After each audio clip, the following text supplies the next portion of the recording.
Namaste and in Lak'ech, and welcome to this episode of One World in a New World. I'm your host, Zen Benefiel, and by all means, please do like, subscribe, and share. It will help you, it will help us, and you will see some magnificent differences in your life by sharing these apocalyptic chats. This week's guest is Shakira Johnson. She is a fellow octopi, which means we're both members of the Octopus Movement, which is a collection of nonlinear thinkers seeking solutions for the challenges we face today. She's also the founder and chief impact officer of Maple Monroe, a think and do tank. She's written a book called Over the Veil. She's on the board of the design thinking certification program at Rutgers University, so she's highly accomplished. And she also works with the OMGT Party, which is a collection of opportunities for young girls to find support and encouragement in developing their own lives. Shakira, great to have you here. This is going to be an awesome Explore the conversation. thoughtless.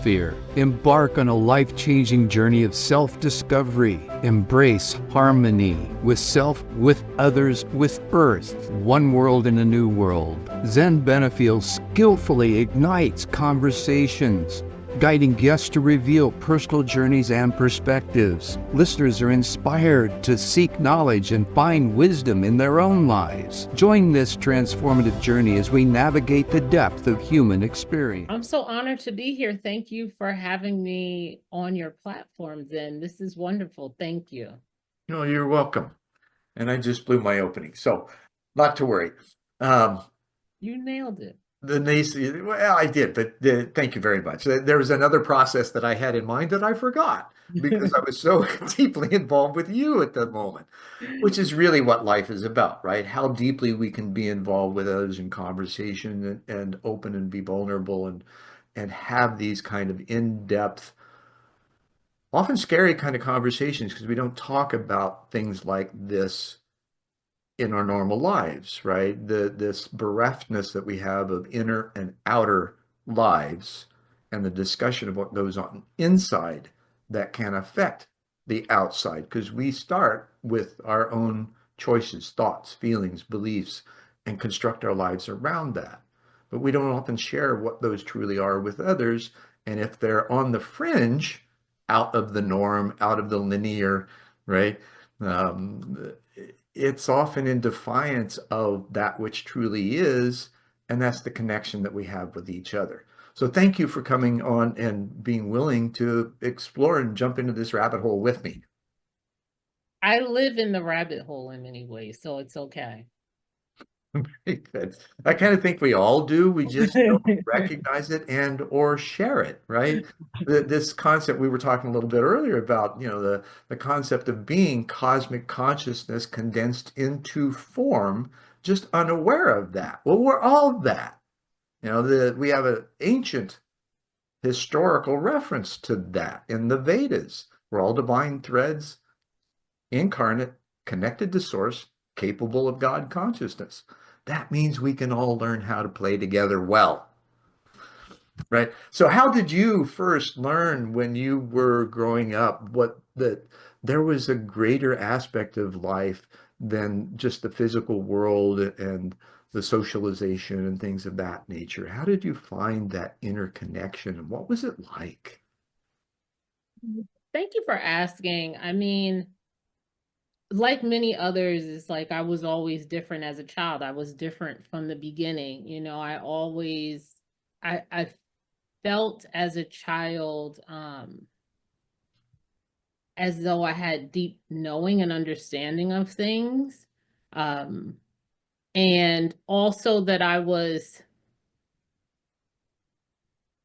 in the world, but not of the world in many ways as a child, but still being a child, not fully having an understanding of what my experience Well, we was. hear those words a lot, right? In the world, but not of it, especially in religious circles.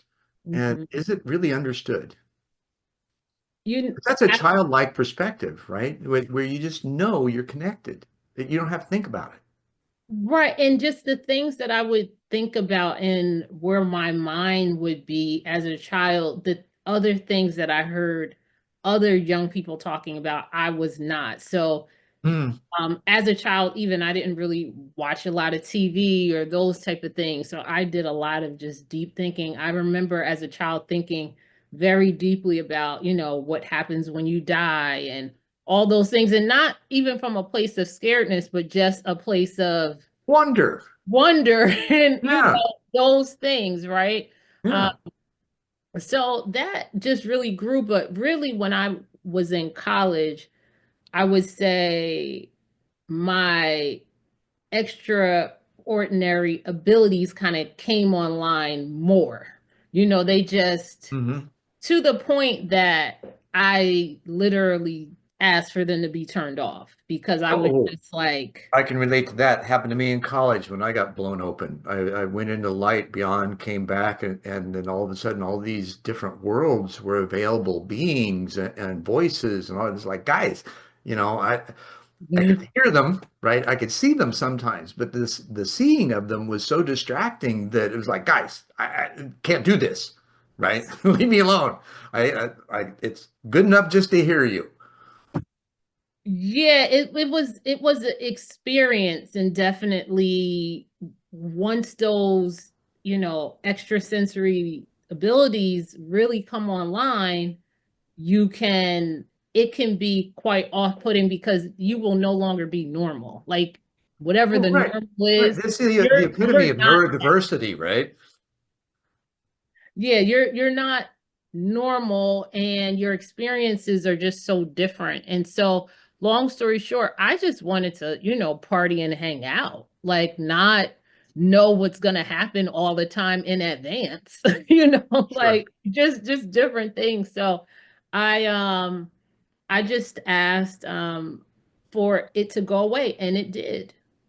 And it did, which was not to my benefit, but at the time, I Well, you thought thought so at the time, right? at Because the it was a time. little too intense. And I think we all go through that, that you and I both did. I think probably, I suspect many, if not most, do. And yet, there comes a time when, oh, I missed that. I'm so grateful that I have another chance Yeah. is what I'm saying. I'm so grateful that I had another chance to fully integrate all parts of myself, and now I'm living in that, and I wouldn't go back for anything, because they're superpowers, for lack of a better term. Well, But and they expand your perspective and your ability to play in life so much that why would you want to limit yourself again? right. To be basically in a form of ignorance, because that's what I was. Once I asked for those things to be removed, it just put me in a place of ignorance where my intuition wasn't working the same. Like just the different things were not in place. And as a result of that, I really went through, tough times because I just poor decision making, I'll say.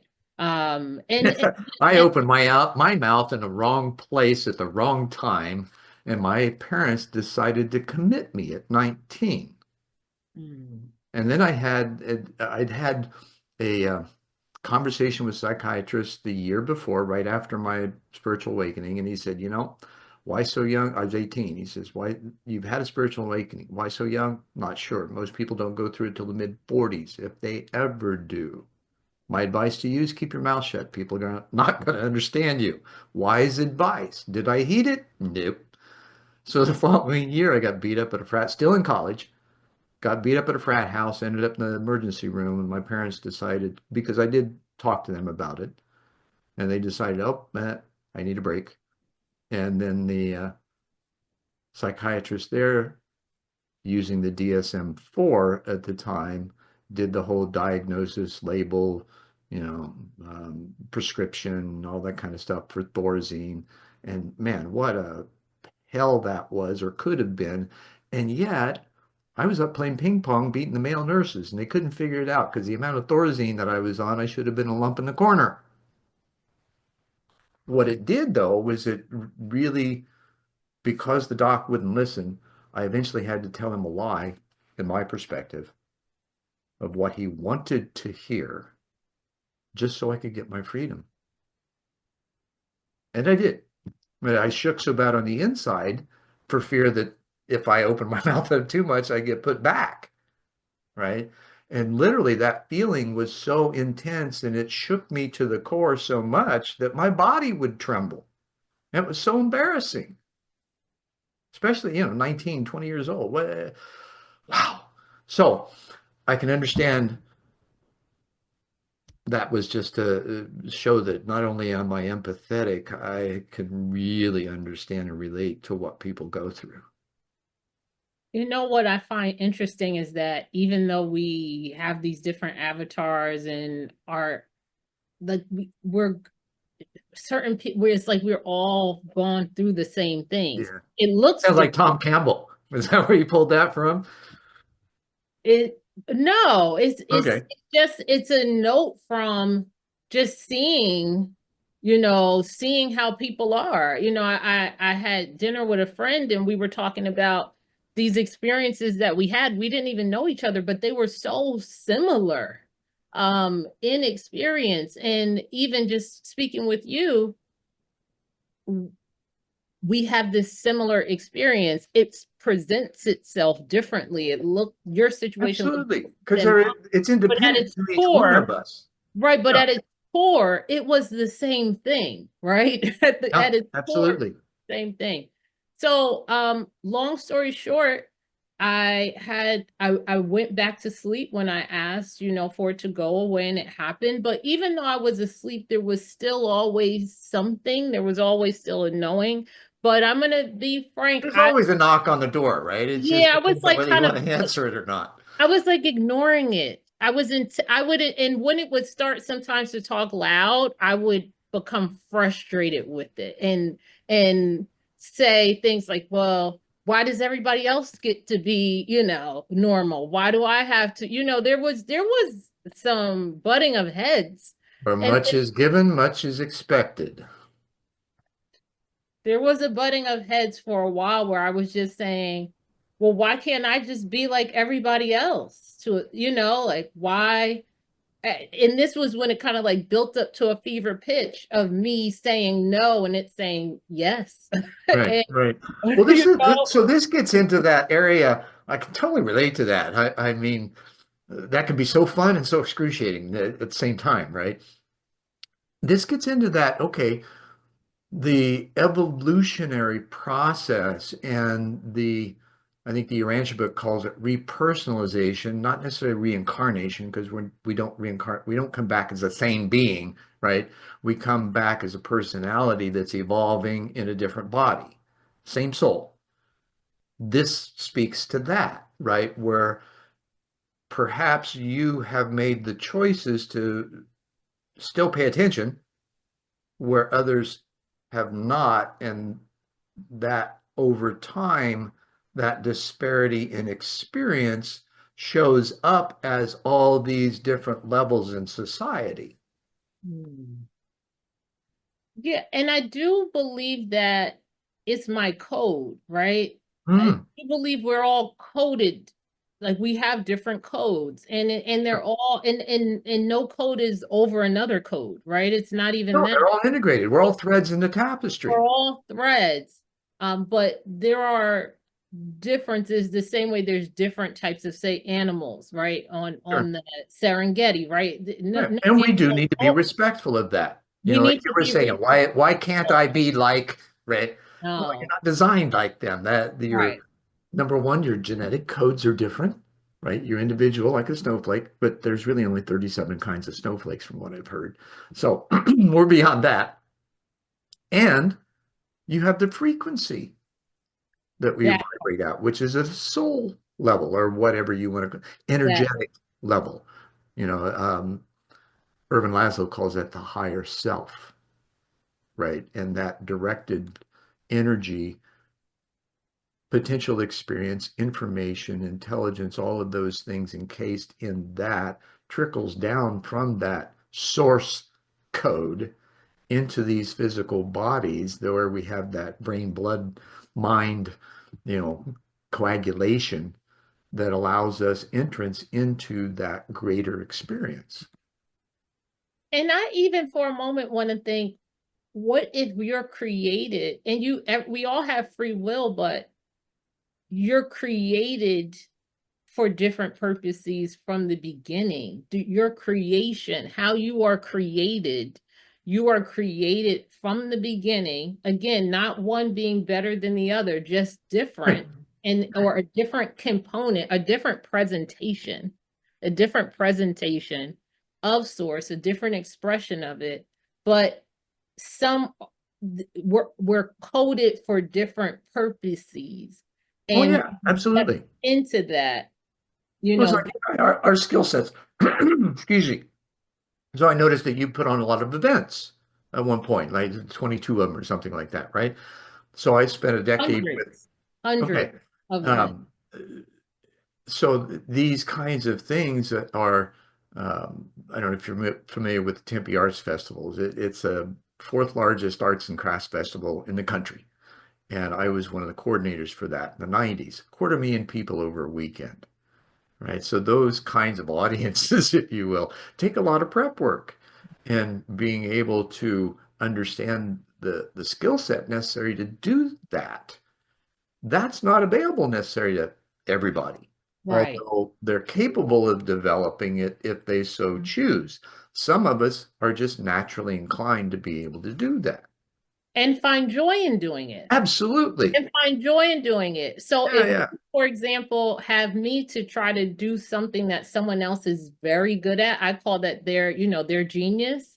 And I mean, I could possibly learn it. I don't know that I ever may do it at that level, but even if I could, I wouldn't have their joy. Oh, Like I sure. wouldn't have the joy in the same way they have it because it's not my ministry, right? And Exactly, it's like exactly. it's You not remind me, there's my area. a mentor I have. We did a podcast together for a while called Two Small Biz Guys. He's 20 years my senior, old Jewish guy from Chicago. That's It's a going to great have title. this Like that. wonderful banter, right? And he says to me one time, he says, because I have a broad skill set and I'm really good at a lot of things. He said, why should you be doing something well that you shouldn't be doing at all? Right? Right. So that speaks to this nature that we have in the DIY world of wanting to do it all. And for solopreneurs, a lot of us are capable of doing that. I don't want to do it at all. At all. Well, I it don't is for me, want it's been fun in just the learning of how, right? Now that I know how, what can I delegate? What's best? Where is my true passion at? Just like yours, right? You've developed that. right. I just want to live in the joy. I want to Sure. be in the joy of it at this point. Now, And how did you find that? How did you experience the development of your passion, purpose, direction, mission, ministry? I heard you say, because it's really what it is. well, it really started. So after again, I went through the whole I don't want it, I don't want it, I don't want it. It just started to kind of come back online. But what really kicked it into overdrive is that I ended up getting COVID in like February of 2020. So this was before it was even officially announced. I just started not feeling well and all of these things. But also something that happened in February is I'd had a vision 20 years ago. And I'll speak to my visions. I don't always understand what they are. I'll have them, and I remember my visions and my visions and dreams are very different. So Well, I it know sometimes takes a something, lifetime to understand them. right. So you understand when you have visions or you have supernatural experiences and things of that nature, you don't always understand what they are. It takes Sure. time. So this Well, Rilke particular had a great thing. Rene Maria Rilke, you're probably familiar with, 20th century philosopher. He says, you ask the questions, you got to let life answer them. that's beautiful. That's beautiful. So I had this vision which was about COVID 20 years ago, but I did not know that it was about COVID. Hmm. So I'm in my kitchen February 2020, and the vision comes to me, and I understand exactly what it means now. I understand it past, present, and future. I bawl. I am hysterical. My husband at the time is like, "What's the matter with me?" And I'm just like incoherent. I'm like, "The vision, oh my goodness," because I Yeah, knew you don't have the ability to articulate the ineffable at that point, right? couldn't communicate it because again, there wasn't even a pandemic. But I saw the pandemic, I saw the length of it, like I saw the whole thing, and I knew that that's what the vision was. Hmm. But I couldn't communicate that. Simultaneously, I had COVID, but did not know what it was. I just wasn't really feeling well, and I couldn't shake it no matter what I did. Fast forward into time, the COVID gets so bad, I have to go to the hospital. It's not even a pandemic because again, it hasn't been announced yet. I go to the hospital and they're like, "We think you have COVID-19, but nothing has really happened yet." They couldn't test me. They didn't have testing kits. There was all this stuff. Sure. So long story short, they send me home to self quarantine, and I that is when my spiritual awakening blew open. So It's like now the universe said, okay, Shakira, you're not going to listen. We're going to make you listen. Right. we've got her right where we want her, right? Yeah, So exactly. now I'm alone for 14 days. I'm not on the phone or the computer really anything because I You don't literally feel like it. I felt like I was gonna die. And then I'm gonna be honest, I'm not sure I didn't die because I've never been that sick in my life. I remember one night calling out and I said, "Am I going to die?" Because just the pains, I mean, I can't really even explain it how I felt, but I thought I was going to die. I That's can how, relate to it. I had viral meningitis at 27. did Yeah. you feel like you were going to die? Oh, I was hoping because it was the pain was so It, excruciating. I had a wife and 3 kids at the time, and they were freaking out.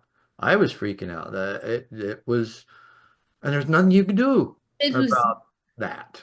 You just have to let it have its own course, and hopefully you don't die in the process. Well, I and didn't. hopefully you don't die in the process. Did you die? Having the experience of dying as a teenager and being drawn into the light and going beyond it and coming back in my body and understanding that, I'm cosmic consciousness condensed into form, just unaware, just like the rest of us, right? So I had a precursive event that didn't create the angst, or I'll put it, that mitigated the angst that I would have had. I just wanted to let go, You right? just, Because the pain was so excruciating. And, in what I found, it's interesting. Maybe you've experienced this as well. So the layers of being, all right, it's like when you're wanting to get away from the pain in your body, you go into different levels in the depths of consciousness that you are to get away from that pain. And it can feel like you're actually dropping into a different zone. Did you experience that? I'm not sure if I was aware at the time, but the pain got so bad that I said to Source, I said, "Am I going to die?" Because and Source said no. And I said, "Okay." And then it was like I went into another realm of experience within myself, Right. It's all within within you. within myself of low vibrational thoughts and relationships and all these. I had a dark night of the soul Hmm. in that room Those by are myself. beautiful, aren't they? They are. Not when you're in it, but looking back, it's like, oh, that was pretty cool. It was amazing. But in the moment, it's like I was almost in a self-examination where everything just was coming up for me to examine. And Sure. they Life sent review, a like like review. many who have near-death experiences report. there's a life review. There's a self-examination that takes place.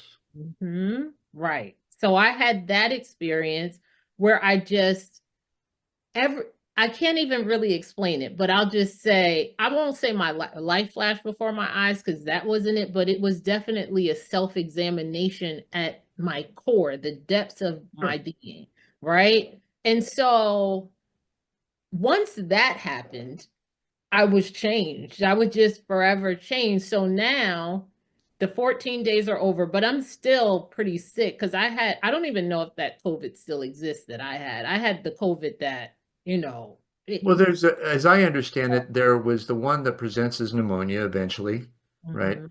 But the true COVID-19, the bioweapon, instead of filling the lungs with fluid, it actually caused them to become fibrous.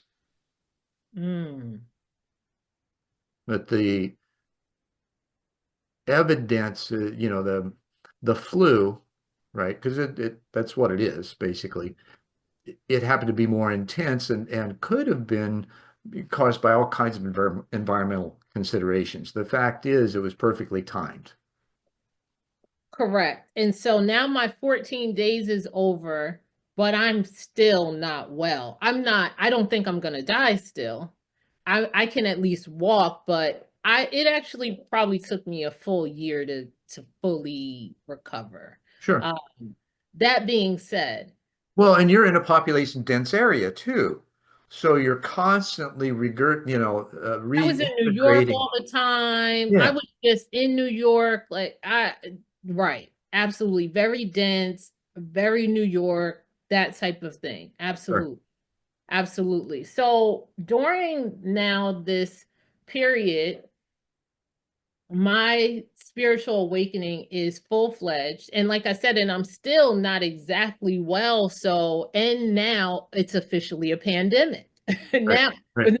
now, Like now what do I do? Okay, I get to sit now, back and wait for a while longer while everybody's the whole right. world And stops. everybody is freaking out. But again, remember, I already told you I had the vision 20 years ago. So I already know what's going on and what's You're a going to little happen. So calmer I'm in the not worried process. at all. Yeah. I'm like, it's fine. They're like, we're going back to school in 2 weeks. I'm like, you're not. It's fine. They're like, Yeah, that's yeah, yeah, yeah. fine. They're not.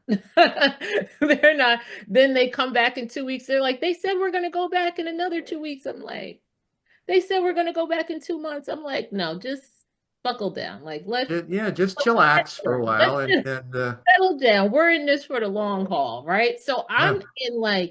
I'm in a place of Zen. I'm in a place of Zen. I am feeling everyone, my energy. I'm feeling people's energy. They're calling. I'm feeling like massive groups of people's energy.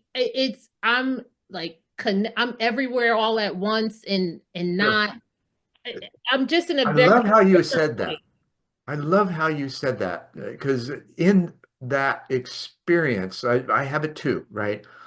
There's a certain sense, there's even a sense of when these, let's say, vibrational shifts and elevations take place, there's a sense of sloshiness in the body as you're going through. You don't quite feel like you're under the influences of gravity, right? You're kind of loose in how things are operating. And it can often feel, for me, when it first started, when I was much younger, it was really disconcerting because I was concerned about my own mental health and what was going on with me and with the history that I had. It was like, okay, things are possible. It could be different. Let's find out and do some research and see if there's others experiencing similar things and see if I can find some corroboration that I'm not dysfunctional. And it I didn't became think I apparent over time that was that was the case. I didn't think I was dysfunctional because I just had so much confirmation. I mean, people were calling me that I hadn't spoken to in I don't know how long, and they were telling me like they were calling me, but I already knew what they were going to say. It was just a very Weird.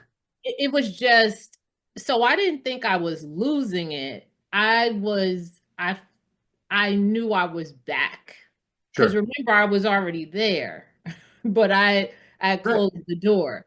Yeah. But I felt back, but I was even in a better place than I was before because I wanted it as opposed to when I was younger. I didn't Sure. because I thought I was missing out on something. I Now, clearly the second time around knew I wasn't missing out on anything and that this was in fact the thing to do.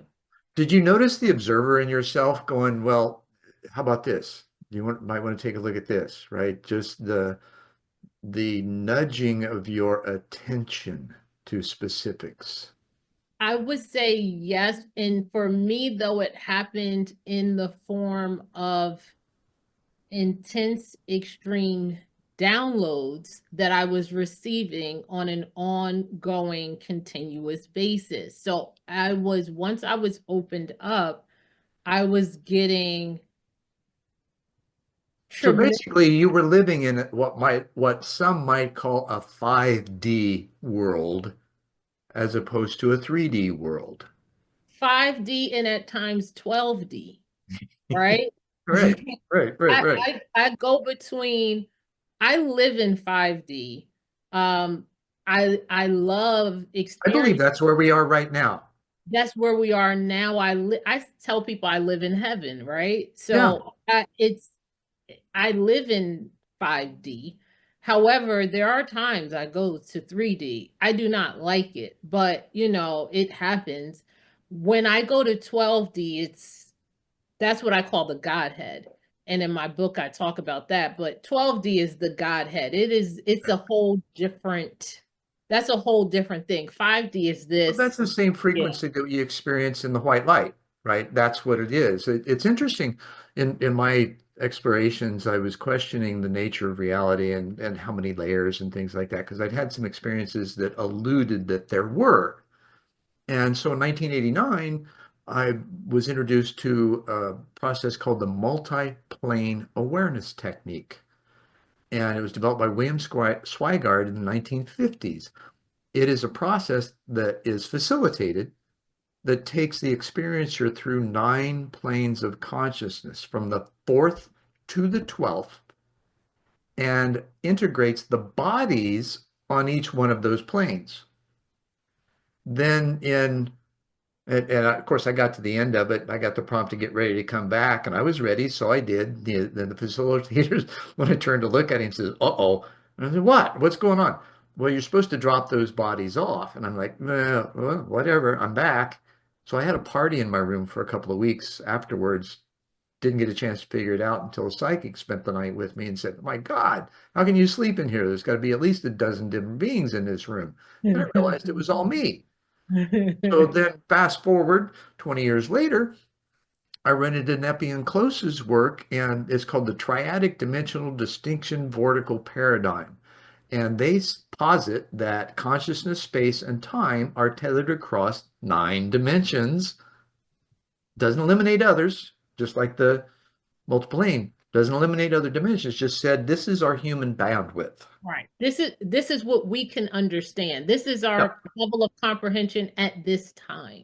right. So here's the science, the quantum physics or quantum theory of everything, mathematical proof of the direct experience that I had 20 years prior. And so So, even just to think about the need for proof or for mathematics, and I believe mathematics to be well, the the universe is built on math and science. I believe it's the language, right? Like I actually believe that's the code. I believe And math math is, code. and music. It's Music the is the code. language. Math are the letters. It's right. And music is Science really are the words. it's just Right? a frequency, right? Well, that's what Music it's Bach, just a frequency. his works, we were just reading, there's a Russian scientist that's developing a whole study course book around the Goldberg variations. And this was Bach's way of putting divinity into music so that we could In the experience music. it. And it's interesting because when I was younger, I loved Bach. I love Mozart. Like when I remember I was saying that I didn't really, I mean, I was aware of secular things, but what I loved, I always loved classical music when I was younger. I even used to play classical music.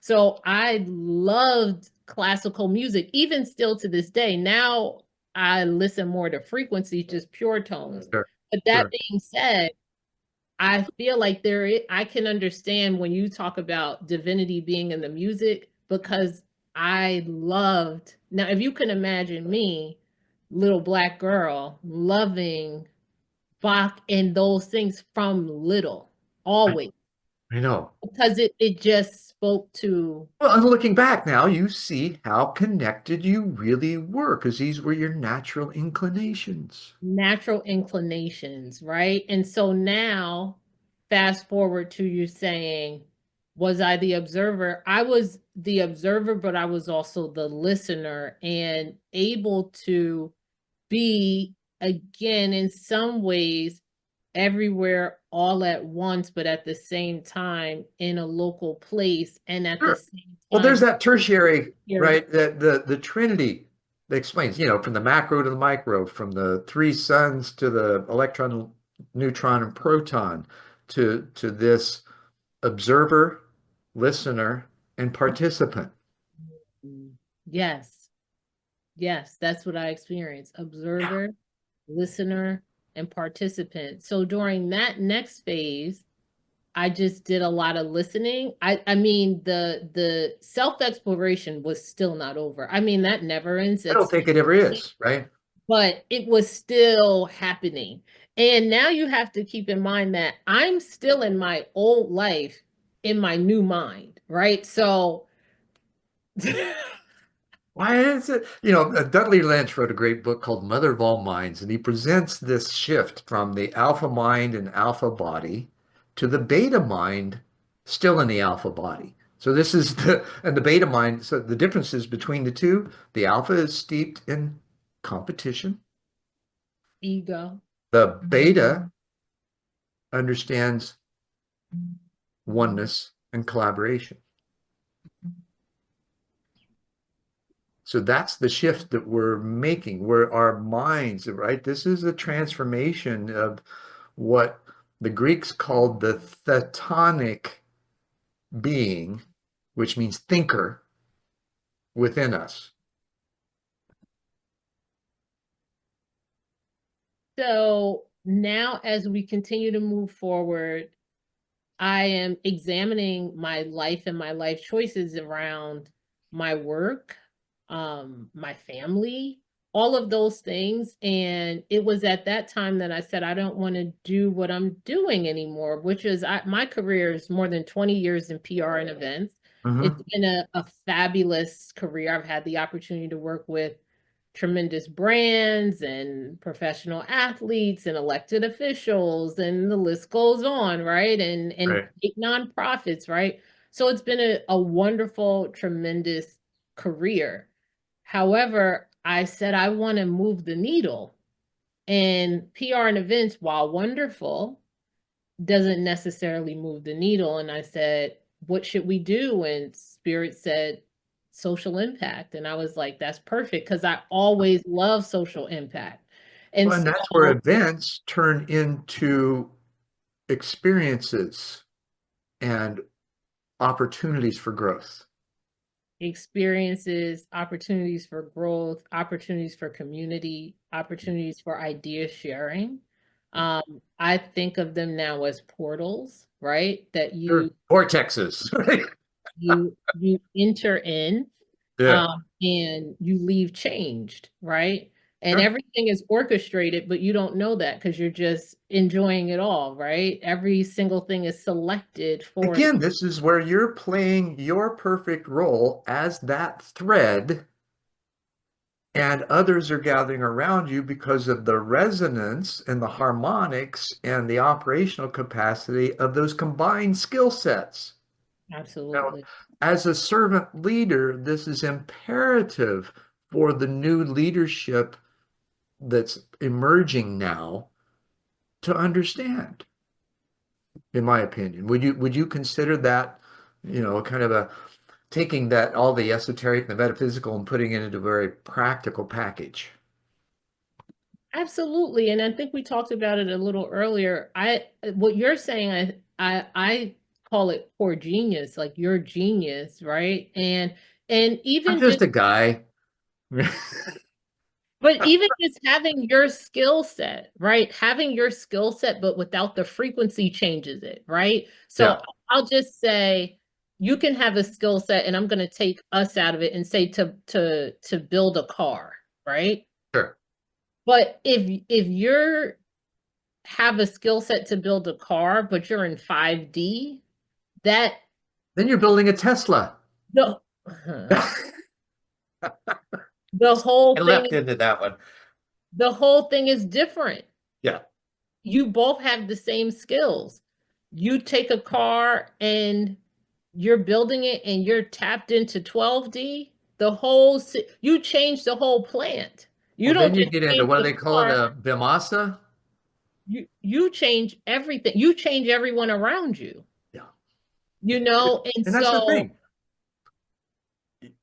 What you hit on right there, you change everything around you. The change everything Mayan around. calendar reference, right? We escalation of consciousness from 87 to 2012 hit the apex. Now we have this new living awareness in us. We embody it, then we take it into the world because it's our only choice. What we do anywhere, we do everywhere, according to T. Harv Eker. I believe that. I experienced that. So then, by taking that energy into a new world and you're affecting everyone, what happens is that everything that doesn't fit raises to the surface for examination, review, and reformation, which is what's Yeah, happening right now. we can call that a tower moment, you know, and then now um you've got to go through that rocky transition of moving from the old world to the new world because there's people attached to that. There's Sure. things attached to that. Oh, There's absolutely. ideas attached to that. Well, there's There's relationships all on the ocean of emotion seeking safe harbor. all attached to your old life that maybe don't fit in the new one. And Sure. you can't really do both. And literally, I tried to do some of the things still, and it just didn't fit. You know, Sure. one of the things that I stopped doing was drinking. And not that I was even ever a big drinker, but when I would just try to drink, it literally one day I was visiting a great girlfriend. We're in Chicago. We go to an amazing lounge. We order drinks. And before I go to take the sip, Spirit said, when you drink, you can't hear me. And I was like, huh, okay. You know, I blow it off.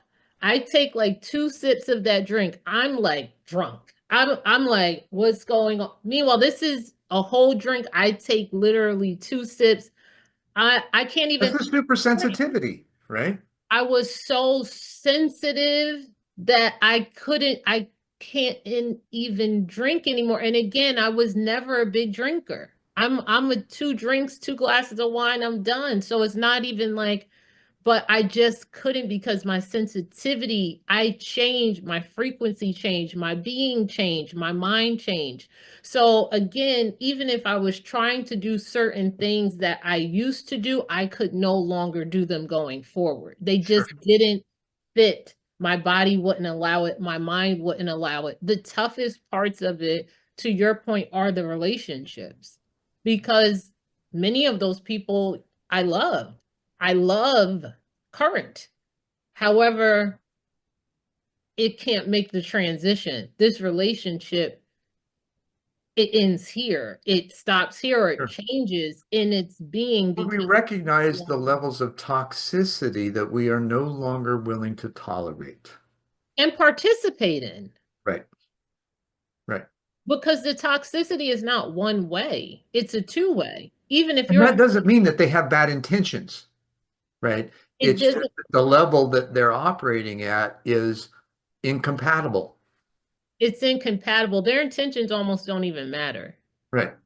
If it's incompatible, it is. It doesn't matter if they're trying to be incompatible or they're not, if that makes sense. It's like you Sure. just get to the point of it is. So when we Yeah. go to And you 12 love months, them and let them go. you just let them go. And that's what unconditional love really is. It's really just letting people go and be and not wanting them to even change. But Just how do you apply understand that to them as you, they are. Shakira? How do you apply that to you? Well, that was I Right? want to Because say. that's where it all starts, right? You can't do it with others until you can do it with yourself. Or sometimes you can do it with others before you can do it with yourself. That was my experience. I Uh, had forgiven everybody else. I had let everybody go from a place of love, but I was still frustrated, angry with myself about choices I had made. mm, And I had to eventually forgive myself because I had forgiven others. I had let others, I had done all that, but there was work I still needed to do where I needed to look myself in the mirror. And we talked about mirror work in another conversation right, and right. say, I forgive you. Yeah, I love you. I had to start doing that. I don't think I had ever really told myself I love myself before. I don't ever really remember that. When I was a sure, child, I wasn't going around saying I wasn't looking at myself and saying I love you. I wasn't doing that in college. I wasn't doing that through, what I'll call the family years. I wasn't doing those things. But now I've learned I look myself in the mirror, I say I love you. I hug myself, right? That's where we met. sure. I was doing I that. had a friend when I came out of my divorce, corporate expulsion, and church and all of that stuff. Like the universe does, they provide miraculous friends that just kind of show up and say, "Okay, here's your next step," right? Right. So he Right. gave me this opportunity process, and it's really simple. You make a list of the people you know. You start with the ones you have the most problems with, and you take each individual, you go into your mind, you visualize their face, look into their eyes, and you say simply, I love you. Our purpose is oneness. Hmm. Now, taking that and applying it to self is even more powerful because now you've got the outer, which are those that you have difficulties with, and it's all about you. It's all about your ability to handle the challenges that you're faced with. The other side is that, okay, you start with, in order for me to be able to love you, that love has to be at the core. And it comes from that place of oneness, that unconditional place. And once you get Thing. there, your life is forever changed. Oh, absolutely. Your Absolutely. life So is speaking of the forever change, changed. what great segue, right? How did you take that and apply it into the work that you're doing now? Well, again, a lot of spiritual guidance and downloads, but once I said, what can I do next? And, Spirit said social impact. So I started my own process of, quantitative and qualitative research, meeting with leaders in government, corporations, nonprofits, and finding out about how they manage their, what we'll call ESG or environmental social governance, their Sure. impacts and their Sure. corporate social Did responsibility. you did you use or utilize or even are you aware of the ISO 26,000 social responsibility standards? I know you're familiar with the ISO group, the International Standards Organization. They have the I didn't know, I didn't use those. okay. Well, this is so just a feather or a arrow in your quiver, right? The ISO 26,000 was ratified in 2010 by 92 countries. So there's some precursive work that's already been done to edify what you're doing that you can use because it's all, the more corroboration and data we can have to give those with lesser sensitivity some demonstrable proof, the better things flow. Absolutely. You're spot on with that. Because once those changes, or once that research was done, I went back to school, University of Pennsylvania Social Impact Cohort 2023, did all of that piece, and Wow. So that's like really recent. really recent. Awesome. I Awesome. launched I launched this Think Do Tank in 2024. I launched it at the top of the year.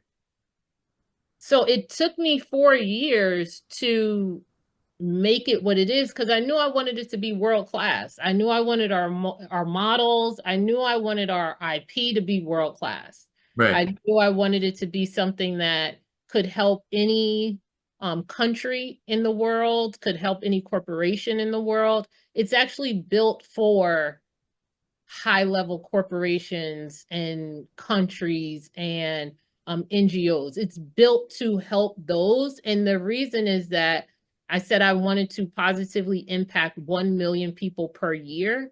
And those organizations have the resources as well as the reach to do that. So it Right. was built for that, not for cachet, but because if we work with them, by virtue of us working with them, we can impact the maximum amounts of people. Sure. And they can go into millions and billions. And the whole nature of being able to shift the, as I see it, the paradigms of agendas. The old paradigm is profit over people and planet. Pretty simple.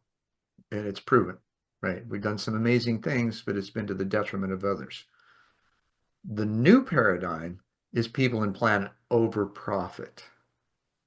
So it's not profit over people and planet, it's people and planet over profit. Doesn't do away with profit, because we have to have something that sustains us and gives us the ability to thrive.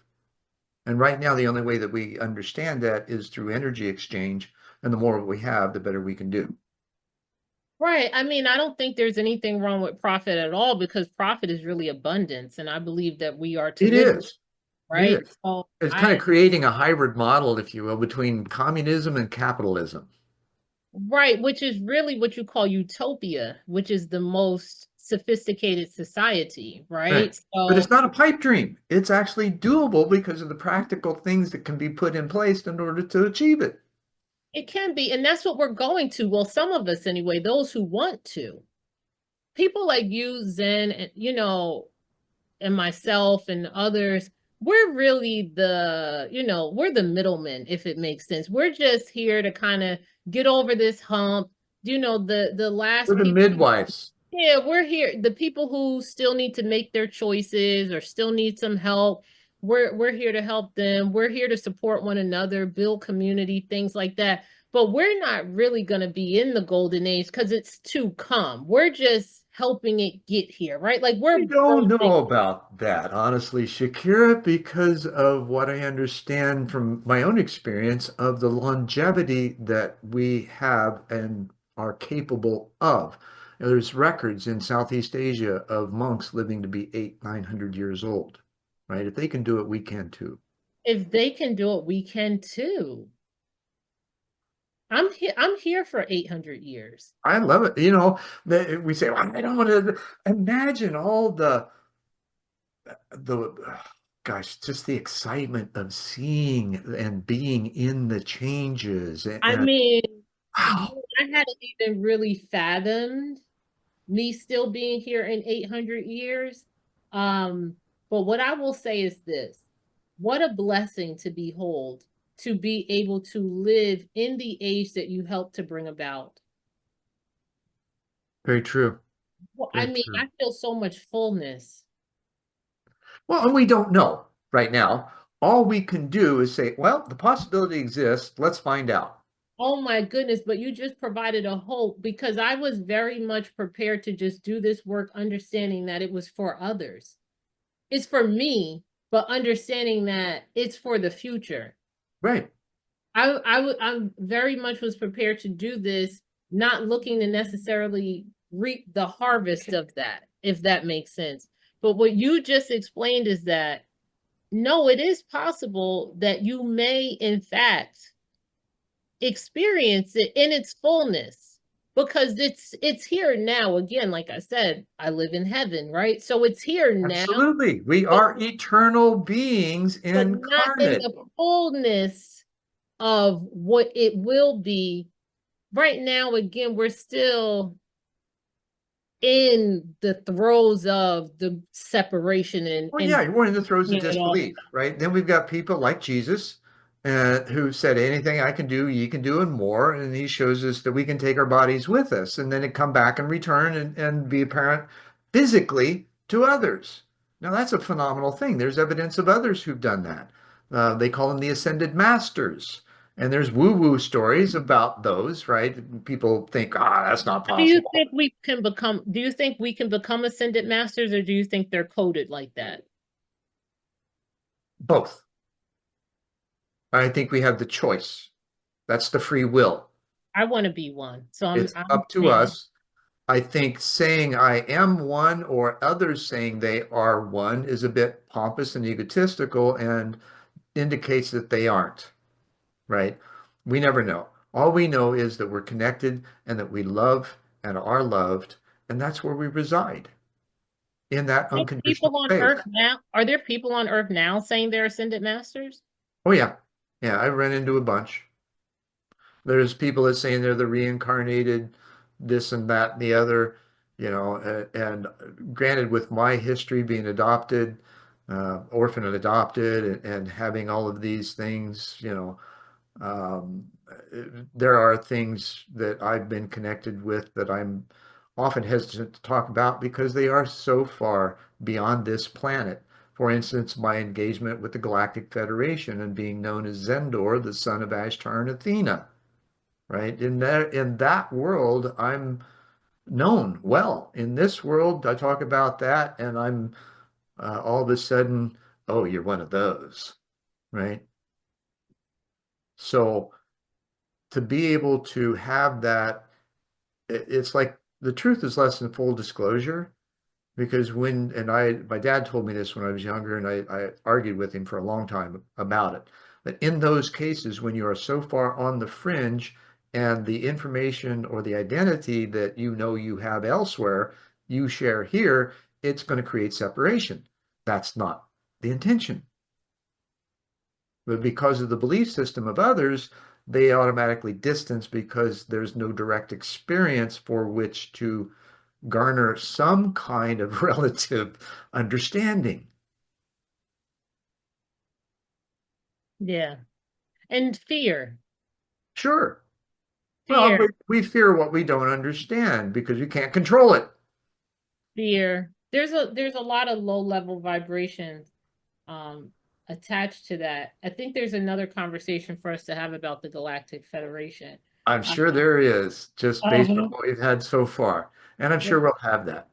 Um, I know, for now, this has been, gosh, just even the prelim, we really dove deep and got to know each other at levels that I find just astronomical.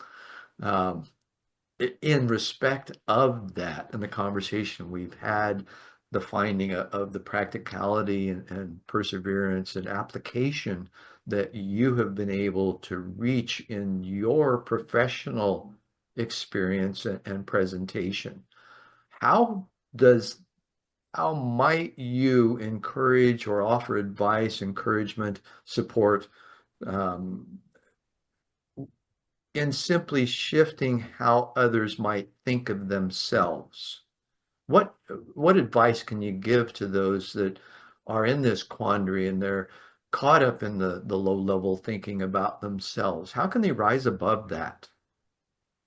Oh, wow, that's so beautiful. That's actually my book, Over the Veil, 21 Keys to Raise Your Frequency. Nice segue then, huh? Actually, I would.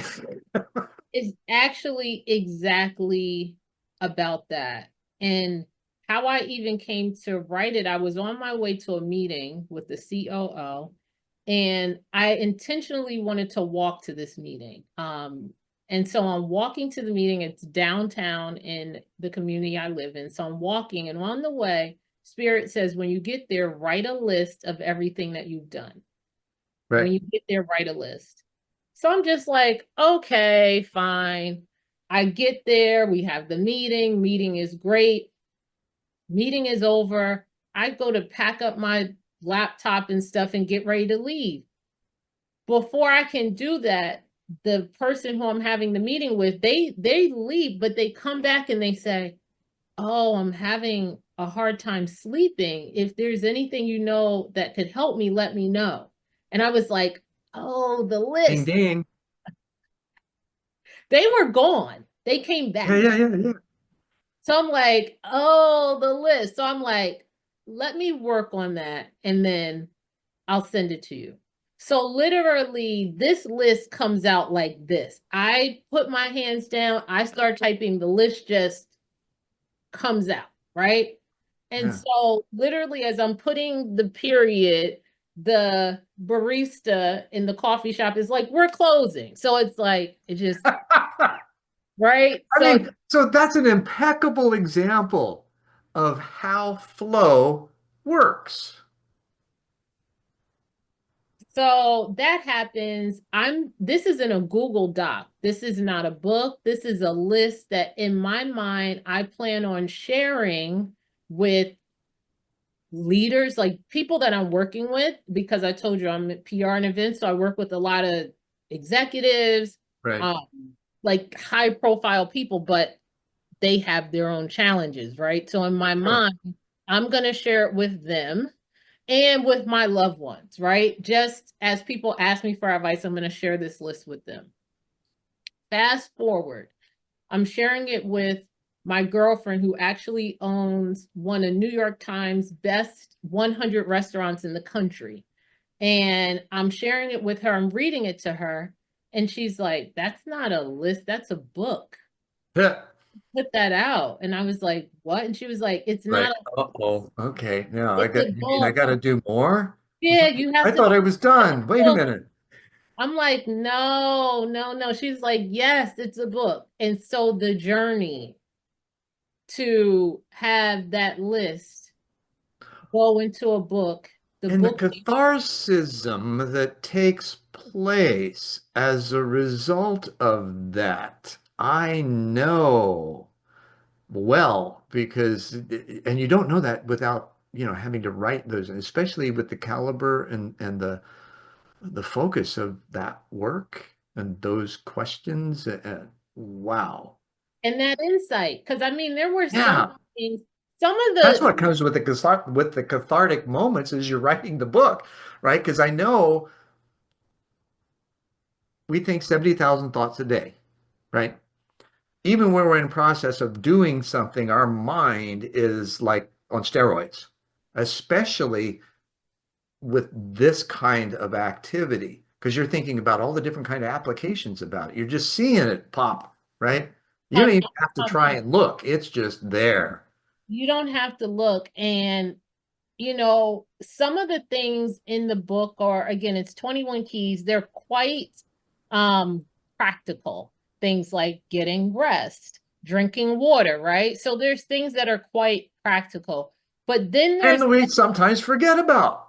that you forget about. And I mean that seriously. And even in the chapter on water, it talks about water, like how you have to drink it, but it also talks about how water is ancient and was here before the planet and how it has memory and like all those things too, And right? we're It talks about that. 70% water. Right.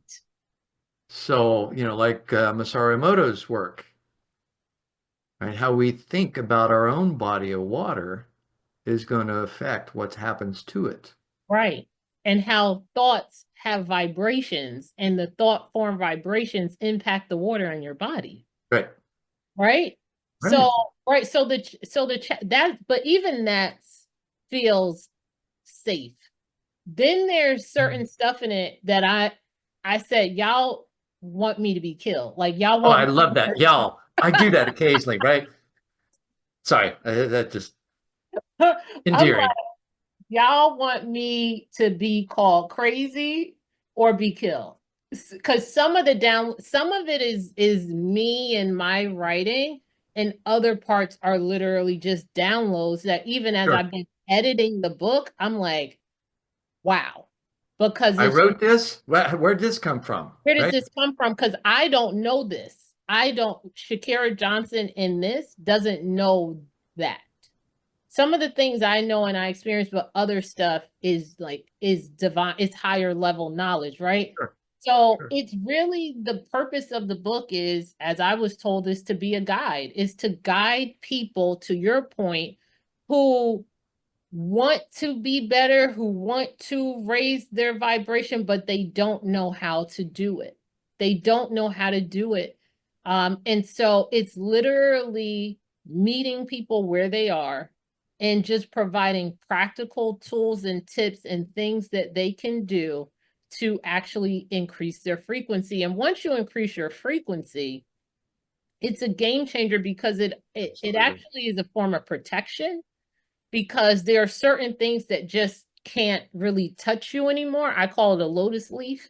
You know, it's like you're sitting on Sure, your lotus leaf sure. and they can't reach you because it's too low. You can maybe get lured off it and go down and say, what are they doing down there? What is that they're saying? What is that they're doing? And then now you're kind of in it. But as long as you stay with your frequency high and in that lotus leaf, there's a certain peace and understanding and protection that provides. We Hmm. even talked about just the changes that are happening naturally, even though we can put a name or a point person or a thing to why these changes are happening. I really know that it's all divine. It has to happen. You know, it is darkest before the dawn. Right. We have to examine and look at everything. It's to your point, Zen, when you talked about the dark night of the soul, when you're going through it, you're like, what is happening? After it, you're like, that was amazing, beautiful, wonderful, spectacular, tough. Yeah, Yes, and but it it's was over. right. But you're grateful that it happened. I really Absolutely. Yeah. that the things that are happening on the Would planet. be who I am without it, as you would feel the same. I know. You made a great point, though, about reaching people where they are at, right? That's marketing 101, right? If you want to put it at that level, at the same time, we tend to want to pull or believe maybe prematurely that people are already where we are. And that causes a frustration. And in reality, it's that hand extended and the desire to understand where they are first, Covey's fifth, right? Habit, understand before being understood, that then allows us to, okay, now I know where they're at. Maybe I can offer the right questions that lead them to the next place that I found, and maybe I can help them develop their own questions because they have the answers, and it's the questions that are pertinent to that individual that will help them ascend, not anything that we can specifically say to them, although it helps, right? Yeah, I agree wholeheartedly. For me, the title of the book is Over the Veil, and in it, it asks everyone before you continue to read, would you like to go over the veil? And that Permission, asking permission, so permission. important. And if they and I say, if you say no, it's okay. There's no judgment. Come back or not. Right. If you say yes, understand that your life is going to change.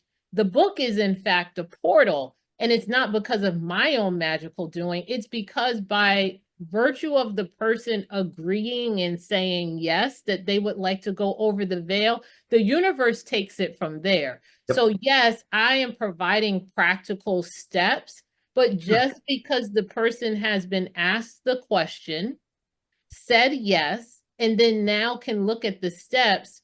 Source Spirit says, we got it from here, Sure. right? Yeah, We it's like got we're all that from funneled here. into source, and we have all of our different ways of displaying that funnel in all kinds of different perspective, views, places, spaces, all that kind of stuff.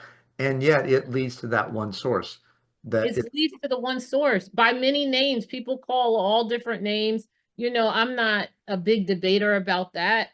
But the thing is, I just by the agreement to do it, that's where Spirit says, okay, we've got it now. They're ready. Totally. They're ready. Totally agree. They're I think ready. spirit's got us now, and you've got another meeting coming up. I want to be respectful of your time, and wow, this has just been an amazing conversation, Shakira. The generative nature of it, that it's like a couple of East Coasters talking, right? Because we didn't necessarily talk a lot over the top of each other, although we were really interactive in the process, and there were a few questions asked, but it was mostly, it seemed like a sharing of perspective, and um, in that shared view we have Absolutely. A conversation with another member of the soul body, and that's the octopus movement, right? another another tentacle, It's another. interesting how the collection of octopi are called a consortium. I love that.